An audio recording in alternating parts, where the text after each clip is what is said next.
Everyone, welcome back to another exciting episode of Attacker Productions. Today, Bankrupt being joined once again by Jake and a newcomer, Jay, from Hermit Style. What's going on, y'all? Hi, guys. And today we have Jay on with us to go over his KP list, which he played at the Play Pro Tour with us as well. He actually placed top 16, to be exact, 11th, if correct. Yep, that's right.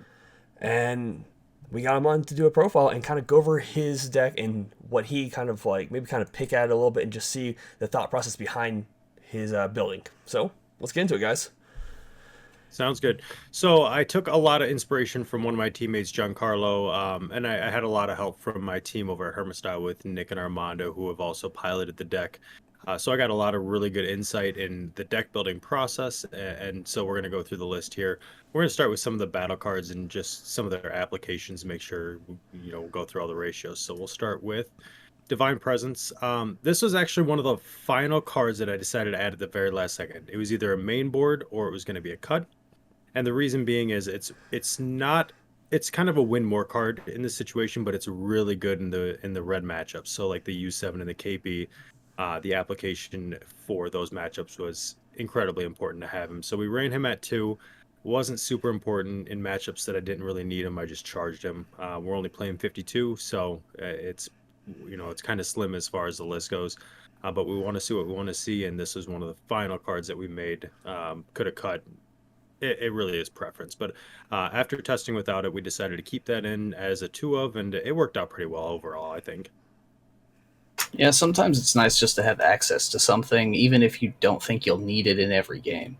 Exactly, and I did side it out a couple games. There was the green matchup, and I knew that I just needed to keep my foot on the gas with that, so I just sided it out. There were a couple other matchups that I probably didn't need to play it.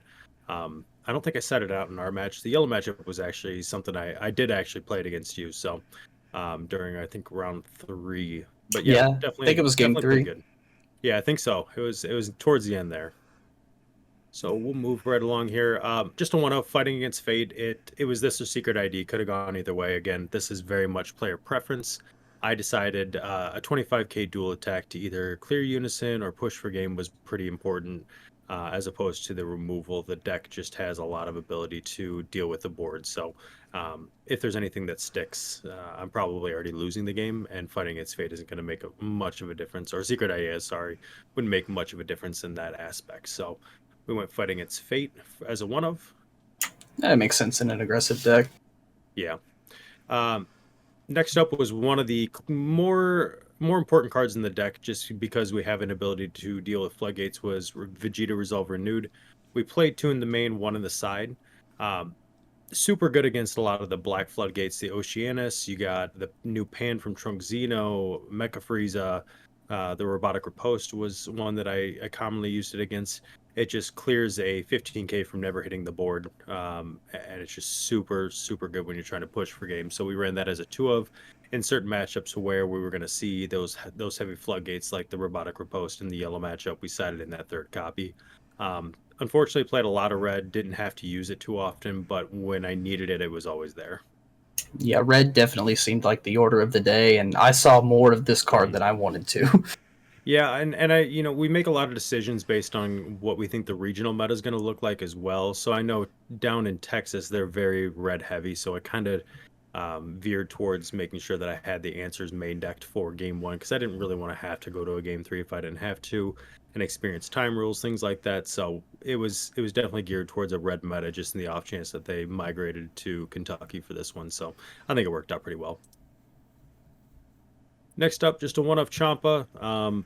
Yeah, double strike for 1 energy. Really, really good. I think pretty much every deck should be playing a copy of this. You guys think so? Yeah, if you plan on killing your opponent by attacking them with cards, this should be in your deck. And I feel like absolutely anybody, at least in my opinion, if you got 2 life, someone swings at you, if you don't negate, there's always a chance there's going to be a chomp on top of that card or a hitting Kai. So yeah, absolutely. I think this card wins more games than any other card in the game. I don't think there's any real dispute, and I don't think that's going to change anytime soon until it gets banned. So just play a 1-of. If you're not winning by an alt win condition, just play 1. Yeah. I know a lot of KP players have moved over to Hidden Kai because playing the 15k for 2 energy might be relevant. Did you guys test with that at all? Actually, I got some insight from my buddy Kyle, who also piloted the deck. He's a teammate of mine, and he said that Kai is the better way to go. I drove all the way to Kentucky, got in the hotel room, went to go find it, and went, damn, can't find it. Otherwise, I would have played the Kai just because a 2 15k or 2 cost 15k better than a 3 cost 16k in KP. Yeah. Luckily, it didn't have to go to that, but it should have been something that I would have considered and changed had I, used my brain before the trip. So. But it worked when we got there, I suppose. So, Hey, that's when it counts. Yeah, that's a good point to bring it up, though. Next up, New Ruler. So, New Ruler, just a 3 cost. It's a free play. If you have a Unison on board, 20k double strike, it gets a 5k boost, and it can't be blocked. This is actually very important. You can play it with the 4-drop that we'll see coming up here. You can EX Evolve for 1. So, essentially, it's a 1 energy, double strike 20k that can't be blocked. And then you EX Evolve on for 1 to essentially search pretty much, I'd say, good 50% of the deck. Super combos, any of your demon clans. There's just a lot of application for that. So it's really good just to apply pressure, clear Unisons, but also the EX Evolve target for no energy. So it's super valuable, and pretty much every red deck needs to play at least a copy of this as well. Just another overroam, basically. Yeah. That's so sick, evolving on top of it to keep from losing out on playing it. Yeah. I don't think anybody did that to me during the event, but that's disgusting. That's such a good play. Yeah, it if there's a heavy Unison, you slap it down, swing double strike, EX Evolve. You're going to give one of your demon clans a 20k boost, and we'll get into that here in just a minute, but just a high value play. And the theme of the deck is going to be low cost or free. Free would probably be the word I would use to describe the deck in its totality. It's just everything you want to do for next to nothing, if at all possible. Next up, we have the SCR. It's the Ssb Vegeta. Just nuts. 4 cost, board wipe, to crit an energy, or take a life. But it says essentially it just clears board. It forces your opponent to have to defend at 4 life. Because he's a triple striker, you swing, and they have to basically combo out at 4 depending on how high you combo. And if they don't, they just take the 3 life, and then you blow him up and nuke the board, and they lose the game. So just absolutely disgusting. Typically would just play him in board wipe depending on the scenario, because I didn't really want to get final flashed in the yellow matchup. I didn't want to get petrified in the black matchup.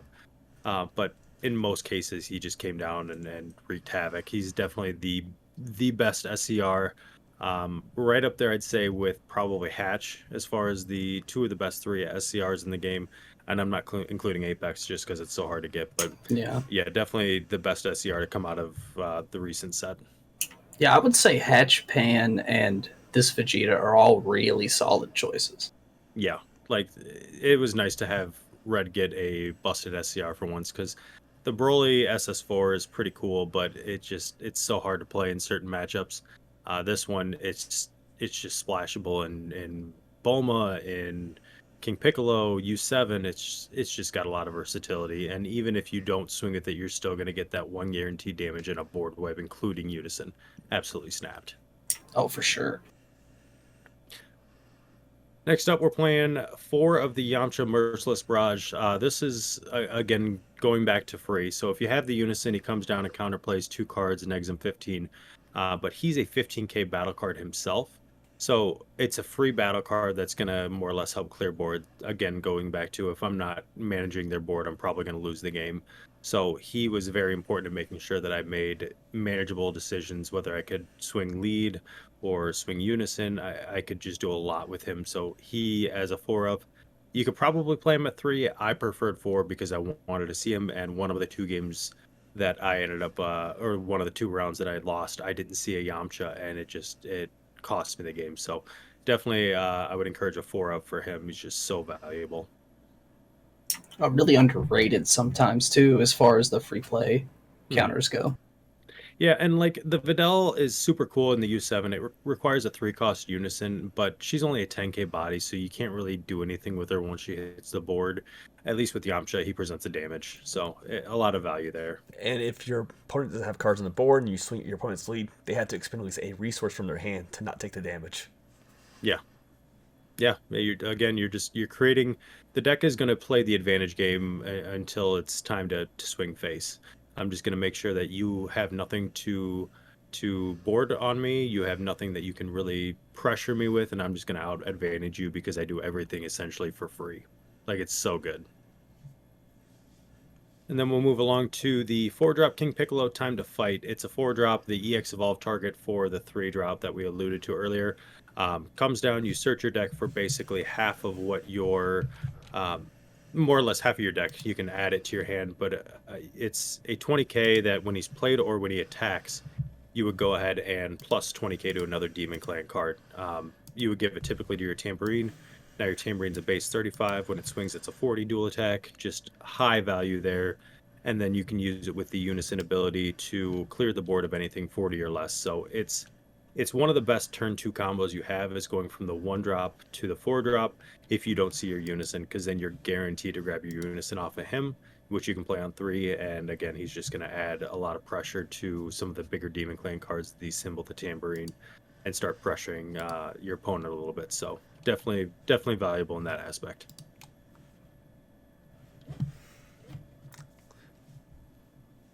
All right, next up we got Drum, just a 1-of barrier blocker, next something 10k. You can combo it off of your life with your leader ability and plays for free, just high value, especially having a barrier blocker. People that were calling for this to go back to 4 are wrong. This card is absolutely busted, and having it at 4 would, first of all, King Piccolo is going to get hit in some way, shape, and form. Adding Drum back to it would make sure that it just dies. So 1's fine. Do you feel yourself needing more throughout the game, or is 1 enough to get you where you need to be? 1 is more. I think 1's fine. If I had access to 2, 2 would be fine as well. You're never really hurting for Demon Clan targets to combo from life, and you've got a lot of the free defense, which with like the token negates. I play Wolffang Fist in the main. We'll get to that here, but it's free added defense, and then you can hit your bombs, your 8-drops, your Divine Presence. You're fighting against fates, so I think 1 is fine. Definitely, I mean, you play a 1-of, you play as many as you can, but yeah, calling for 4 is crazy. We go to the 4-drop, or I'm sorry, the 1-drop. We play that as a 4-of. It's basically a top 5 searcher for a Demon Clan or Namekian. And then you can EX Evolve the 4-drop on top of him for the very value play. It's an ideal turn 2 play if you don't have the Unison. So definitely very good to have a 4 of him. Started with 4, went to 2 on the King Piccolo 4-drop, but I just saw there was a lot of value with it. So we bumped it to 3. 3 was the right number for me. Yeah, I know in our game, you were using this guy to get around the yellow trunks effect, and I was finding myself popping this guy with battle card effects to keep you from evolving. That's how many uses this 1-drop has. Yeah, it's crazy how good a 1-drop can be. You're searching top 5, you're adding, some of your free defensive or Demon Clan pieces, but especially in our match with the trunks just sitting there making sure that none of the yellow or none of my battle cards are going to come in rested or come in active. Hitting that trigger even with the poutine was just super valuable. Play it for 1, make sure that anything I play after that is going to hit the board in active mode and just allow us to pressure. It was super valuable, and especially for low cost, and it just replaces itself. Very valuable. Go right along to piano. This is the draw engine of the deck, so the leader doesn't draw on its face. Basically, we play the piano on a turn 1, and then when we add a face-up life, or more or less add a card to our life face-up, we would go ahead and draw off that. Just very valuable there, and if it does get cleared, we can flip a light face down and keep it on the board, skills negated. You want to see it turn 1 just to kind of get those extra card advantage, but if it dies later in the game, most of the time it's not a big deal. You've probably already amassed a pretty high hand count, and it's going to just give you some value there early game, but ideally that's your turn 1 followed by the Unison turn 2. So do you think it's worth it to remove the piano in the matchup, even if you know it's just going to come back? Like, do you think it's worth negating its skills for the turn? Or if you can get it early enough, yes. If you can make me choose between having the piano on board or awakening the next turn when I swing, It's valuable to get rid of the piano, but if we're late game and you think that that extra card is going to make a bit of difference, it's not. So if you can clear something else like the 1-drop old man, that's going to be more valuable later in the game. But early game, it's something you would ideally like to clear if you can. Yeah, till it swings at you for 34K. I was 39, but who's counting? Hang on. Yeah. Yeah, so That's how Jake game and I- 3 ended. Yeah, that was our game 3. I can't remember what I played, but I forgot the Trunks ability. It was one time during our 3 games that I forgot to proc it early, and I played something, and then he goes, tap it down. So it was like, I think my words were YOLO, played it for 1, Mm-hmm. dumped hand, and I got to 39, and I think you hit 30, but it was like, it was so close. Yeah, if I had an energy, I had a Black Kamehameha in hand, so if I had the energy, I would have been at 40, but if ifs and buts were candy and nuts, you know what I mean? Yeah, I mean, you finished 10th, so I mean, I'll default to you as far as the optimal play. We talked about this. We don't I understand. still don't understand how this happens when you beat me in Swiss, but I place high. That doesn't make sense to me. I was one of the 3 last undefeated and dropped 2 straight because I played absolute garbage the last 2 rounds. I was a little tilted It was a towards long the end day, there. man. It was, and we were going home the same night, and I didn't expect to have to play a top 8 or even a top 16 the next day, however they phrased it. And so I was a little tilted, just thinking, Yeah. damn, here we are. But it didn't even work out that way, which is really depressing. So We did good, man. you know what? We did. We're damn right we did. I needed that. Next up, we're playing Symbol, one of our Demon Clan targets. He's going to come down. He's actually going to be pretty valuable as far as draw power. You take a Demon Clan from your drop, put it under your Unison, draw a card, add a marker. So it actually helps you sustain the Unison. And then it also is a little bit of a draw engine, 15k body, just very valuable to play for free. So definitely something you're playing a 4 of there without question. And then one of the best cards in the deck is Tambourine. He is a Demon Clan that you combo off life for free. If you have 3 face-up life or a Unison, specified 2 cost, which is what we play, he gets dual attack and a 5k boost, so he becomes a 20k dual attacker for free. And then you give him the Old Man 4-drop boost, he becomes a 40k. He has the ability to wipe your opponent's board with the Unison. You just select him as your target, and anything 40k or less is going to get cleared, which is pretty much every card in the game. Just one of the best cards in the deck without question. Definitely a 4 of.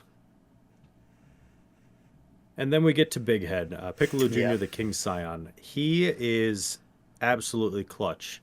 He's a 20k double strike blocker, unique. He's a free negate that comes in rest mode, and he just more or less shuts down turns. He's another free value play, and then we can turn him on our turn, just turn him sideways, double strike into a Unison, help clear board, or apply pressure. A good 3-1 with him is really valuable as well. So King Scion, a 3 of. I've toyed with playing it at 4. Some of my teammates have played it at 4. I think 3's fine because you can only activate it once per turn. So Yeah. I think 3 is a good number. Yeah, I think 3 can get a little bit cloggy because I feel like if you need 2 free negates in 1 turn, you're probably losing that game anyway. Just based on how. No, well, yeah, but I mean, like, if you need them to not die, though, then you're probably going to lose even if you did have both of them. So, and he's a +1 10k. Like, he gets to clog the hand a little bit. If you see multiple of them, you don't really have a way to like bottom deck them or anything because you're not playing a super combo that's going to bottom deck them. So yeah, it can. I think 3 is the good number though. You saw it when you needed to see it, and he just provides a lot of ability to pressure board or defend from bigger bodies. And the one thing that I really liked about him during our match was that I could play him immediately, and he already comes in rested, but he procs your Poutine and he procs your Trunks, and then I can do Tambourine and make sure Tambourine comes in an active mode, and then on the next turn I can swing with the Tambourine and not have to worry about having to defend that as well. So again, just super clutch in that matchup, but in pretty much every matchup. Yeah, just a very solid card all around. And yeah, without question. That's the reason he's like a $35 card right now for sure. And then we have the TP Old Man, King Piccolo, First Steps to Revival. He is a pretty solid card. He's very seldom used, but you want him You can more or less warp him from your drop area to give your Demon Clan or leader 5k for the turn, which is fine. It's just an extra 5k boost from the drop for free. But you can also use him as a combo piece, and when you do so, you can combo with one of your life, basically giving your leader a second proc. So in one turn, you can play a Tambourine and a Symbol with your leader ability, and then follow it up with the combo, the TP, and then he would go ahead and combo something in from your life as well. So it just gives you that ability to play a couple different battle cards if you're trying to extend and push for game. So um, two of is fine. I saw him getting charged too often, and I probably should have utilized him a little bit more, but overall, I think 2 or 3 would be fine. I went with 2. I didn't see the application as much as I probably should have, and maybe that's one of the mistakes that I made throughout the day, which I didn't make many, but I think there was a couple times that I probably could have been able just to push myself over with that. Specifically in our game 3, Jake, I could have used him as a extra 5k boost for the piano swing. So Oh yeah, well 43 or 44 would have hurt a little bit more. yeah, again, who's counting? And then the super combo, we're just playing the Piccolo. It's just a 4 less life draw one, pretty straightforward. You can combo with it off your leader ability and draw a card, so there's some utility there. That's why we went with that. I've also played a 3-in-1 split with the Whis, which will neg something, but that's more for best of 1. We're playing best of 3, so a little bit format. I want more consistency. I went with the four Piccolo super combos for this build. Yeah, I feel like that's correct. I don't Yeah. personally. I don't like the 3-in-1 with the Whis. Yeah, it's good. There were a couple of matchups where I was thinking, damn, I wish I would have saw, or I wish I would have had the Whis, because people decided to side BMS against me, which really does hit the board, but sometimes you just got to pay the tax man and clear it. Specifically, you can do it with drum and just neg it, and that way you don't have to worry about it. But there are other ways that you can clear it as well. So I think the 4 is the way to go, and I probably wouldn't change it in retrospect. It just, sometimes it's just how it plays out. And there were a lot of, like, the red matchups I played were siding BMS, which was a little unusual, but it just meant that they weren't playing optimally themselves either. So it worked out in my favor. Yeah, I didn't really mind BMS alt. It didn't really bother me throughout the event. You can just kind of play through it, like you said. Yeah, I mean, you rest it when it comes into play, and then you just body it. So, I mean, it works out for you. For me, it's a little bit more of a pain, but nothing. People overvalue that card against King Piccolo, to be honest. I would agree with that. Because the first time they counter anything you do, you just pop it. Yeah, basically. It's super easy to clear. And unless you're seeing multiple copies, again, you're just probably stifling your game plan by trying to tax me, and you're really not going to hurt me too much. I'm still trying to see turn 4, and as long as I see Vegeta by turn 4, I'm probably going to win the game turn 4 or 5, depending on the scenario. I think most of my games went to 4 or 5. I think you're the only one that made it past turn 5 with me and pushed it to later game, but I did see a lot of red throughout the day. Yeah, me too. We'll move on to extra cards. Only playing 2. We'll start with testing the opposition. It's the token negate, plays the blocker.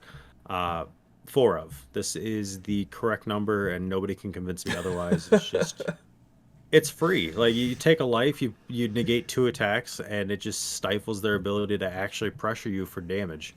And you're playing, you're down a life, essentially, because you're essentially playing with only 7 life. But it really doesn't matter. It's just so valuable. We tried it at 3. One of my teammates got first at the, I want to say it was Carta Magica regional, and the one game he dropped in Swiss, he was missing a negate. He could have used one. He was only playing 3, and it, if he had it, it was game, and he would have just washed and ran the table. But I think we've decided 4 is the number. Yeah, this card is especially good in King Piccolo because you have perfect information on what's in your life. So you go get what you need when you need it. Oh my god, that's a very good point. Yeah, I think there was a red matchup. I want to say it was a U7. I played against 3 U7s, and they were swinging, and they just dropped the big guy, and I used a testing the opposition to grab another testing the opposition.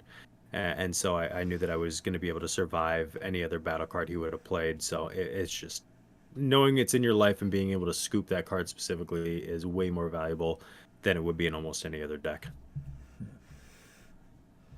And then we're playing Wolffang Fist as a 2 of, just a free clear 15k. I decided to play this for some of the more aggressive matchups that I might have seen. It clears the Android 17 and U7, which is a good call. And then in the mirror match, it's also very good against Tambourine, against Symbol. So I decided to play that as a 2 of. It could have been Violent Rays. I just made a meta call based on what I thought I might see and went with 2 Wolffang Fist. Again, can't beat free. So that was kind of the motto going in. And made sure that we had those free negates to manage board, manage pressure, make sure we could survive a little bit longer. I think it's a smart choice. Yeah, it's just a meta call. I think if Sin would have been more popular and we knew that going into it, the Violent Rays would have been a little bit better just because you can make sure their battle cards can't do anything. If they play Salzino later in the turn, you're only ripping 3 cards, but he's not going to be able to do anything else. So Rays would have been fine here. I did side the Rays, so either way it worked out. And then we play 2 Unisons. We have the standard King Piccolo Unison, just the Piccolo Jr. descendant of the King. He is super good about clearing any battle cards that are played via counterplay. So anytime you play a counter, he pops anything 15k or less. Paired with Yamcha, if somebody plays a counter, you can play Yamcha off that and then proc the auto on the Unison and clear up to 30k's worth of battle cards. Very good against Sin, very good against Yellow in general, and I think he's easily the best Unison in the game, right up there with Meki Kabura. He's just got a lot of value, and I think if they're going to touch King Piccolo, his auto needs to probably be hit as part of that. So if you've got him, it might be worth moving, but his +1's a draw card, his -2 is give him Rejuvenate, and you can clear board. You select one of your battle cards, again paired with the Tambourine that's been buffed by 20k, and then you can go ahead and just clear board anything 40k or less. Super value there, and he's just a 15k body that you can defend fairly early. He turns on your Wolffang Fists, your Yamchas. Super good. The ideal turn 2 play in this deck. Yeah, that auto, like you said, alone, I feel like if they were to hit it, it would be the auto. Disgusting. The fact that it doesn't negate itself for turn, and you just, especially against blue matches who like to negate over and over and over, it's like, you want to do that? Yeah. Your yellow opponents are never going to board a robotic riposte. And I will say the only match against KP that I won all day, my opponent did not have the Unison on 2 in game 1. So it's that powerful. It can literally change the course of your entire match. Yeah, the auto needs to be a once per turn. Like having it as anytime they play a counter skill, just disgusting. And it's very good in the red matchups specifically because you can clear the Yamchas, which is detrimental to me at the same time because I lost my mirror match against KP. Anytime I play a Yamcha, I knew it wasn't going to stick, so it didn't give me the added pressure. And then it just becomes a game of like who wins the dice roll and who sees their Vegeta, and that's more or less what it came down to. Which it sucks, but that Unison's so snapped that they need to do something to her out of that or something or another because that's just anytime you play a counter skill, more or less 15k, which is I think most of the game. There's not really a whole lot outside of 15 or above 15k that's going to come in with a counter skill. And this card also single-handedly turns off the blocker negates that are really popular right now. Yeah. So, in any match where you see one of those, it's just a green light go. They took a life, which is what you wanted to do anyway on the swing, and they don't get a blocker. Yep, you feast on it. It just serves its purpose. And I think there were a couple of people who forgot about that auto or would hoped I would have forgot about it. In the SS4 matchup specifically, I think he beat himself by playing into that and just not, using a few more resources. And there was one time he did play the new triple strike negate that comes in and he thought that was going to save him. But we use Yamcha and the auto just to pop it. So it's like there's a lot of value with just the Unison there.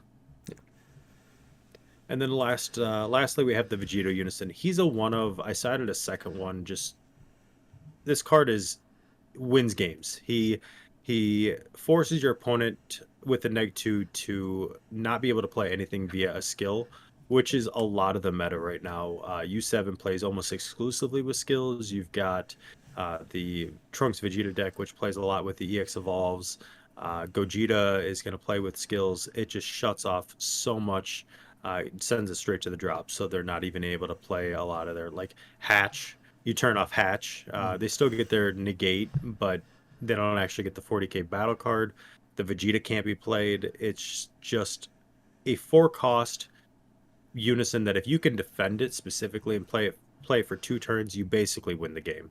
If they don't deal with it immediately, they just lose. A lot of these decks will. So I would say he was probably one of the top finishers for the day. I don't think I used Champa maybe more than once or twice. I think I used Vegeta a little bit more than him to close some of the games later. Do you feel safe tapping out for this guy? I don't like tapping out, period. Okay. But in this deck, I think it's fine because you've got the big heads on the back end. You've got the test and the ops that you can play. So I think in this deck specifically, it's okay to tap out for him if it's going to change the direction of the game, and he very much so will. I personally don't like it. If I've got a really good hand, I will though. Okay. All right, and then we go to the side deck here. We'll just go through it here. The Bardock Fully Unleashed. He's just a overwhelm 25k. I didn't side him in once. He's mainly for the Gogeta matchup and the Sin Shenron matchup, but I didn't see him, so I didn't have to worry about that. Secret ID, just in the off chance that I wanted to swap with the Fighting Against Fate if I was having trouble or thought I'd have trouble clearing something. Just that would work really well for me. And I did side it in a couple of games, and it was applicable. Mechikabura for the Vegetas, the big battle cards that I didn't want to have to play against. So you just more or less call the card. And then we've got Shin. Shin was actually very valuable for me against the U7 matchup because it stops them from being able to play their Ultra Mastery on 4, their Vegeta on 4, and then the Sin Shenron, they basically just can't attack.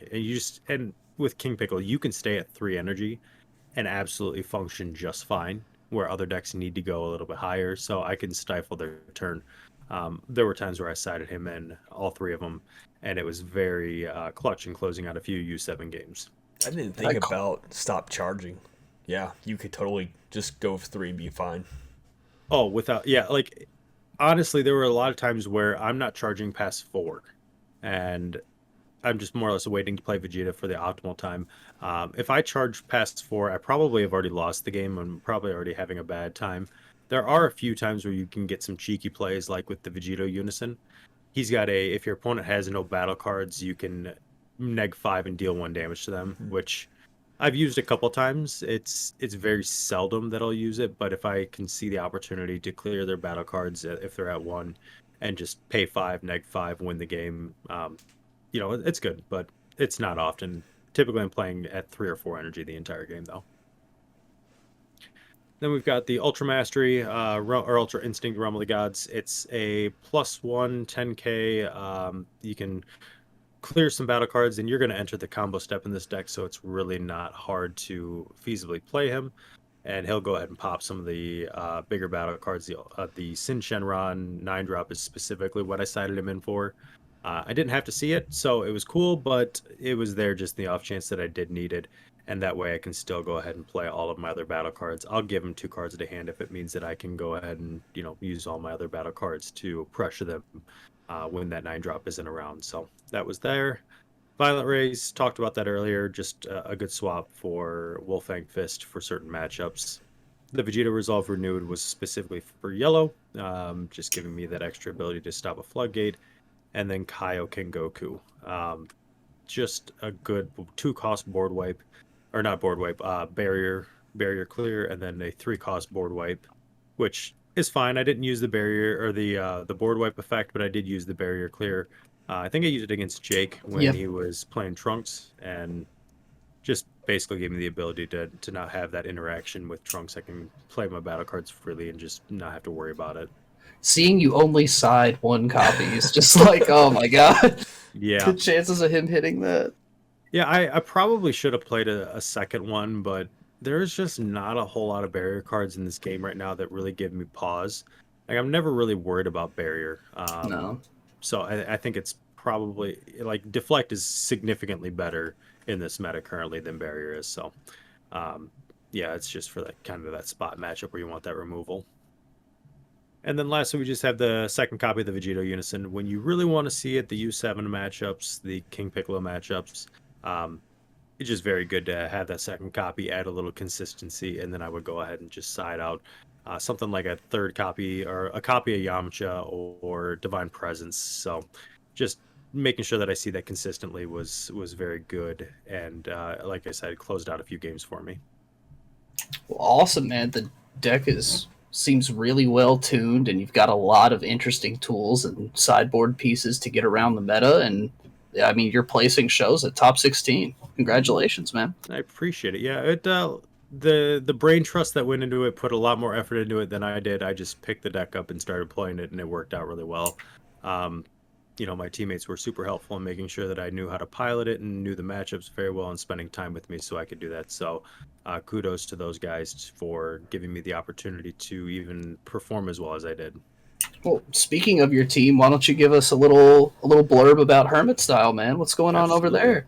Yeah, we're the most active, and I think we're the largest Discord. I think we've got close to 1,300 members, active daily, all times of day, all time zones are active. It's pretty crazy place to be, but we got a really good group. It's a lot of high caliber, good players that give, whether it's casual insight or competitive insight. We're constantly helping tweak decks. Jimmy's got the podcast that he does. Our Jimmy, not your Jimmy.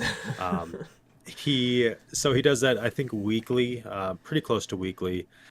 We have a team over there as well. We've got Armando, Nick, Giancarlo, Sublet, Zach, Kyle, myself, Jerry Bishop. I know I'm forgetting somebody, but big names. Yeah, we've got some killers over there, and it's nice that we have good play testing and good insight. I know that we're trying to break the meta the second cards are revealed, so it's just a good group. Definitely encourage you to join the Discord. It's public. You can search it. If you guys want to throw a link down in the description, that would be fine by us. And then, just come say, hey, what's up? And I'm one of the moderators over there. I try to help out as much as I can. DM me with any questions. Well, sounds great, man. Thanks again for sharing your deck profile. I'm sure your team is excited to see their baby out and about, stretching its legs a little bit. And hope to have you back on one day, man. Maybe we can get some webcam battles going or something. Yeah, I'm always down. Yeah, they gave me an attaboy, which is more than I probably expected, so it's fine. It worked out. Good job, kid. Yeah, basically. I appreciate you guys asking me to be on. Like I said to you guys earlier, big fan. This is a very big, important part of how I started playing this game, was watching you guys. So really appreciate all that you guys do for the community and the great content you put out. So kudos to you guys as well. Oh, well, thanks, man. Yeah, that means a lot coming from y'all. I don't know how to take compliments like that, so yeah, I appreciate it. And I'm glad that has gotten you to where you've gotten to this point as well. I think the anime arc we were talking about in the DMs is you watched a video that I posted a couple of years ago, and now here you are kicking my ass. Yeah, it's weird. I think you said in our game, you watched our videos, how did you get so good? And, yeah, you're watching our content. How are you this good of a player? I don't know, man. I listened to some really good people, so it worked out. Like I said, I don't get where I am without you guys giving me that building block and the guides and some of the deck lists that you guys are just very creative with it. So, so you guys get an attaboy as well. We both did. Look at that. Awesome. Yeah. All right. Appreciate it, guys. No, thank you, man. Thank you so much, man. Don't forget, go down, the link's down below, check them out, hit the Discord up. Like, we make the mistake, so you don't have to. Boom, there's an example right there. Hit their Discord up. They'll teach you better than we probably can. With that being said, thank you for the opportunity in. There's buttons down below. Feel free to click them. They're there for a reason. Any last words? No, Jay, I had a ton of fun in our game, and hope to meet you again. Oh, I can make sure that happens. Yeah, we'll be back. We'll get together here pretty soon. Awesome.